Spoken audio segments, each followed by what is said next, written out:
एक बार की बात है, पहाड़ी में बसे एक छोटे से गांव में एक जवान लड़का रहता था।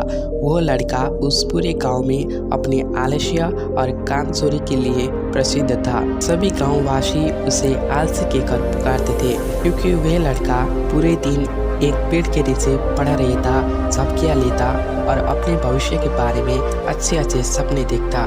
उसके दिन ऐसे ही आलस्य में गुजर रही थी, लेकिन एक दिन उस गांव में एक बौद्ध भिक्षु पधारे, जो कि अगले 3 दिनों तक उसी गांव में ठहरने वाले थे। बौद्ध भिक्षु गांव में भिक्षा मांगते, दिन भर लोगों को उपदेश देते और रात्रि में गांव के बाहर बने बुद्ध गण पे विश्राम करते। बुद्ध भिक्षु जब भी भिक्षा साधन के लिए जाते और भिक्षा लेकर वापस लौटते, तो वह हर बार उस जवान लड़की को उसी पहाड़ी के नीचे लेटा हुआ पाते।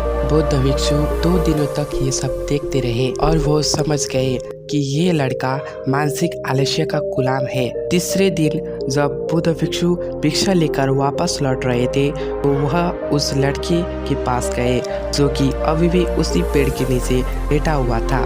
भिक्षु वह लड़की से कहा, बेटे, मेरे पास तुम्हारे लिए एक काम है। मैं चाहता हूँ कि तुम उस पहाड़ी के चोटी तक जाओ और वहाँ से मेरे लिए एक पंख लेकर आओ। उस लड़के ने लेटे लेटे ही अपना सिर पहाड़ी की तरफ घुमाया और उसके सबसे ऊंची चोटी तक अपनी नजर दौड़ाई। उसके बाद उसने बुद्ध भिक्षु की तरफ देखा और उपहास उड़ाते हुए कहा, यह असंभव है, मैं उस पहाड़ी के शिखर तक नहीं जा सकता, मैं बहुत आलसी हूँ। बुद्ध भिक्षु ने मुस्कुराते हुए कहा, अरे लेकिन मुझे जिस पंख की तलाश है वो इस पहाड़ी के शिखर पर भी नहीं मिलेगा। वो तो इस पहाड़ी के दूसरी तरफ एक गुफा के अंदर मिलेगा, जिसके लिए इस पहाड़ी के शिखर पर चढ़कर दूसरी तरफ नीचे उतरना होगा। लेकिन वह कोई साधारण पंख नहीं है, ऐसा पंख तुमने आज तक नहीं देखा होगा।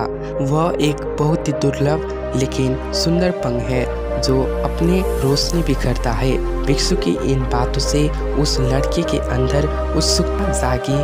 उसने आज से पहले ऐसे किसी पंख के बारे में नहीं सुना था और ऐसे रोमांचक सफर के बारे में सोचकर वह अंदर से उत्साहित हो उठा। इसलिए उसने भिक्षु के चुनौती को स्वीकार करने का निश्चय किया और वह आगे की तरफ चल पड़ा। लेकिन चढ़ाई बहुत लंबी और कठिन थी। जल्दी लड़के का शरीर थकने लगा, सांस फूलने लगी और शरीर से काफी पसीना बहने लगा, लेकिन फिर भी उसने चढ़ना जारी रखा। वह जैसे जैसे ऊपर और ऊपर चढ़ता गया, उसे प्रसन्नता और उत्साह के अनुभूति होने लगी, जिसे उसने आज से पहले कभी नहीं महसूस किया था।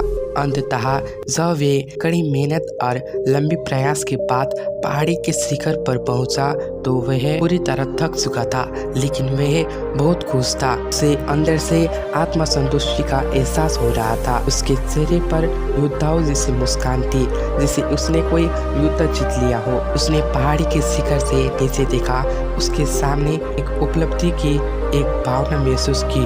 उसके सामने एक बहुत ही मनमोहक दृश्य था। उसने अपने अंदर की एक उपलब्धि की एक भावना महसूस की, जो उसने आज से पहले कभी नहीं की थी। लेकिन असली चुनौती आगे थी।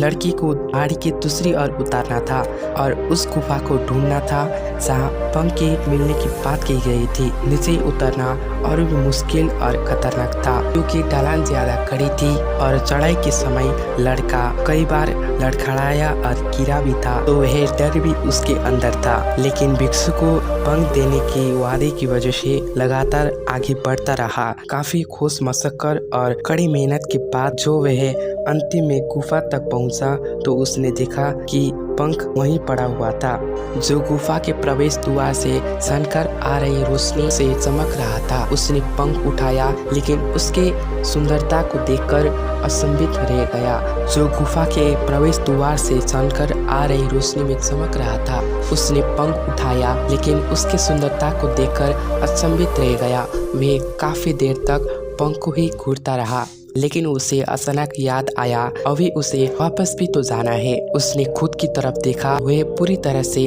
थक चुका था। वह चिंतित हो गया कि वह पहाड़ पर कैसे चढ़ेगा।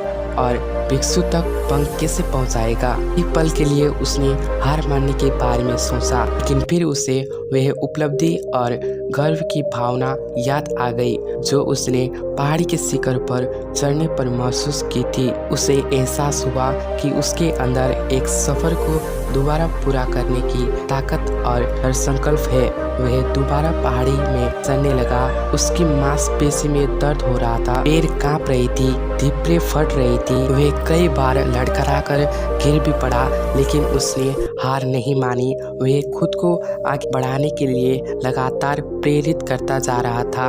अथम प्रयास और घंटों की कड़ी मेहनत के बाद अंततः जब वह बुद्ध भिक्षु के पास पहुंचा और उनके हाथों में वह पंख रखा तो उसकी खुशी का ठिकाना नहीं रहा। उसे महसूस हुआ कि आज उसने अपने आलसी पर काबू पा लिया है और कुछ महत्वपूर्ण कर दिखाया है। उसके चेहरे पर इतनी खुशी और संतुष्टि का भाव देखकर बुद्ध भिक्षु मुस्कुराए और बोले, बहुत बढ़िया मेरे बच्चे, आज तुमने अपने जीवन का एक महत्वपूर्ण सबक सीखा है कि आलस्य कोई ऐसी चीज नहीं है जिसे स्वीकार कर लिया जाए, यह सहन किया जाए।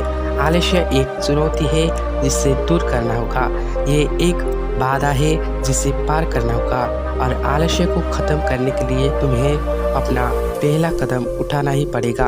अपने लक्ष्य की ओर चलना ही पड़ेगा और तब तक चलना पड़ेगा जब तक तुम अपनी मंजिलों को हासिल नहीं कर लेते। लड़के ने भिक्षु के शब्दों की गहराई और उसके महत्व को समझते हुए हमें अपना सिर हिला दिया। आज उसे एहसास हुआ कि वह हमेशा से ही बड़ी और महान चीज़ों को करने में सक्षम था, लेकिन उसके आलस्य ने उसको रोक रखा था।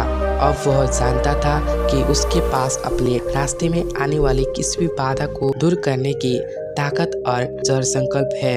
इसके बाद भिक्षु ने लड़की को आशीर्वाद दिया और उस गांव से चले गए। इस कहानी से हमें सीखने वाली बात यह है, जब हम असंभव लगने पर भी अपने लक्ष्य को प्राप्त करने के लिए खुद को आगे बढ़ाते हैं, तब हम अपने भीतर एक ऐसी ताकत और संकल्प की खोज करते हैं जिसके बारे में हम पहले कभी नहीं जानते थे। आलस्य पर काबू पाने के लिए हमें खुद को चुनौती देनी चाहिए और बड़े वह महत्वपूर्णकांक्षी लक्ष्य बनानी चाहिए, फिर चाहे वह लक्ष्य कितने भी मुश्किल क्यों ना हो।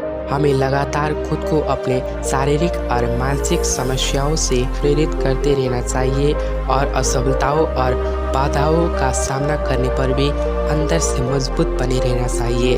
हमें अपने लिए एक नियम बनाकर और उस पर टिके रहकर अपने दैनिक आदतें और दिनचर्या में अनुशासन और निरंतर तभी विकसित करने चाहिए जो मन न लगने पर भी ध्यान केंद्रित करते और क्रियाशील बने रहने में मदद करती है। एक महत्वपूर्ण बात, आलस्य पर काबू पाने का मतलब विकास की मानसिकता विकसित करना है। इसका मतलब चुनौतियों और असफलताओं को विकास और अवसरों के रूप में देखना, न कि हार मानने के कारण के रूप में।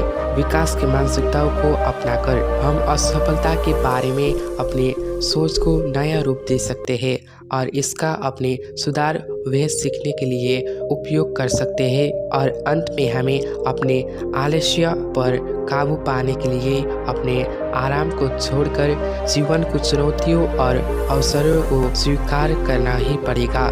अगर आप लोगों को ये वीडियो पसंद आई हो तो अपने दोस्तों और परिवार के साथ शेयर करें। नमो बुद्धाय।